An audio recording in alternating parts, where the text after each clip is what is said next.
皆さんこんにちは。インドブロガーのかよりーなです。今日はですね、なんだっけ話のテーマ。今日は、ちょっと待ってね。なんだっけ。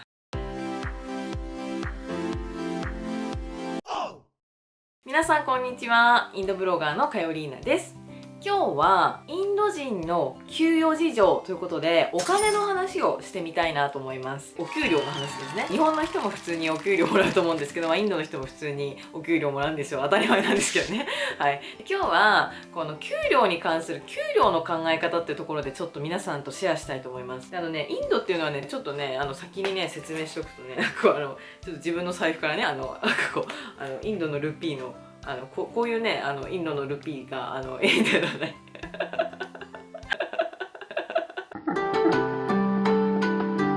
インドではちょっとすごい汚いなこれ20ルピーと10ルピーなんですけど、ルピーっていうお金をインドでは使ってるわけなんですよね。で今日このルピー札はここまでなんですけどインドでは、インドではこのルピーでお給料が払われますと。インドの今日の給料事情っていうのは実はね、インドと日本人でこの給料に対する考え方っていうのはまた違うんですよね。もうインド人と日本人は違うところがありすぎてネタが多いですね。なんで今日はその給料に関する違いっていうのを皆さんにシェアしたいなと思います。一つ目はインドの人ってね、あんまり貯蓄しないんですよ。はい。あまり貯金の文化がないというのが一つ挙げられるかなと思います。これはどういうことかというと、そのまま言葉の通りなんですけど、みんな給料もらったらそのまま全部使っちゃうんですよね。もちろんね、中にはしっかり貯金したりとか、例えば日本で働いてるインドの人だったら家族のために仕送りしたりとか、そういうメンバーももちろんいるんですよ。もちろんいるんですけれども、日本人と比べた時に貯蓄っていうか全部使う概念の方が強いかなと思います。日本の人って大体基本的にみんな何円かは貯蓄しなきゃとか、長い期間立てて積み立てなきゃみたいな、そういう考え方あるじゃないですか。でもインドの人ってね、結構もらった額そのまま全部使っちゃうとか、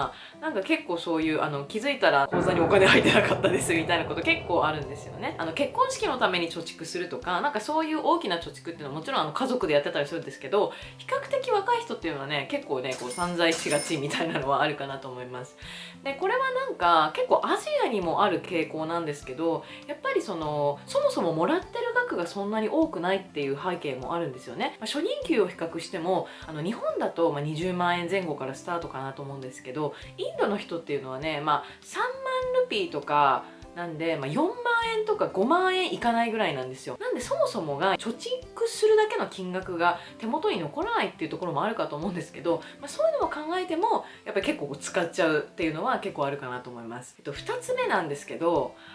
インドは国の成長もあるんですけど、給料が年間 10% ぐらいは交渉でどんどん上がっていくっていう事実があります。でこれはどういうことかというと、給料がね、基本的に 10%、15% ぐらいは上増ししていくっていうのが、インドでは当たり前なんですよね。でさらに言うと、転職時の時は給料をプラス 20% とか、多い人だと 30% 乗せて交渉するっていうのが当たり前なんですよ。でこれはどうしてこういうことが起こるかというと、そもそもインドの GDP がすごく成長していて、物価っていうのが上がっているんですよね。物価が 8% とか 7% とか上がってったとしたら、自分の給料が前の年と例えば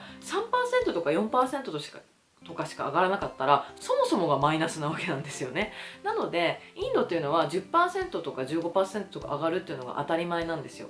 でどうしてこの話をしてるかというと、そういう環境の中で来たインド人が例えば日本に来て仕事をした時に、日本でね、正直 10%、20% 上がるって結構珍しいと思うんですよ。なんであれみたいな、日本だと給料が全然上がらないなみたいな風になっちゃうわけなんですよね。それはでも日本がそもそも物価そんなに変わらないっていうのもあるじゃないですか。だからそういうところでインドから来るとあれって思っちゃう人もいるし、逆に言うとね、日本からインドに行ったら日本からの給料が変わらなかった場合にインドの物価っていうのがどんどん上がっていくので、実質給料が下がっちゃうってことも起こっちゃうわけなんですよね。で最後なんですけど、3つ目、これ多分皆さん一番びっくりすると思うんですけど、インドの人はお互いに給料をシェアし合う、お互いに教え合うっていう文化があります。でこれはどういうことかというと、この言葉の通りなんですけど、お互いにお前給料いくらもらってんだって話をするわけなんですよね。でね、これはね、私もだから今同じ会社でね、インド人のエンジニアと働いてるんですけど、何にも悪気なくね、かよさんの給料っていくらなんですかみたいな話を聞いてくるわけなんですよ。だからね、正直教えましたよね。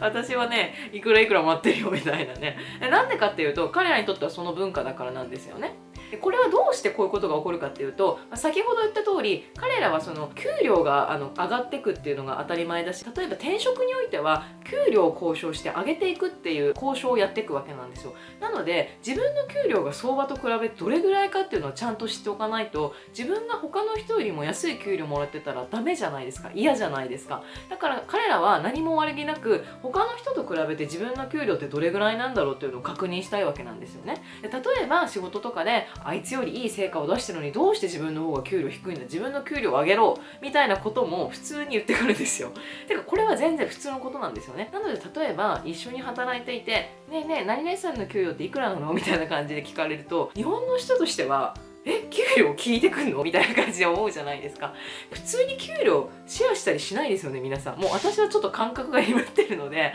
もしかしたらでもシェアしないよね、普通はね。日本の人っていうのはそういう人事の情報っていうのをあんまりこうオープンにシェアするのはそもそもあんまり良しとされてないと思うんですけれども、インドだと当たり前なんですよね。なので実はそういう給料に関して別にわざわざ隠すっていうこともそんなに気にしてないんですよ。実はこういう背景もあるよっていうのを知っといてもらえると、何かそういうね、もし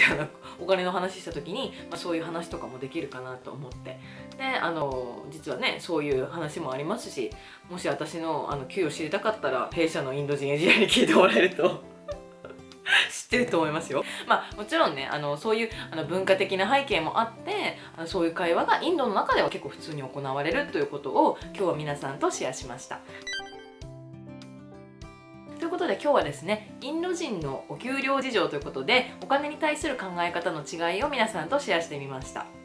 この動画がいいなと思った方は、ぜひ評価ボタンとコメント、チャンネル登録をお願いします。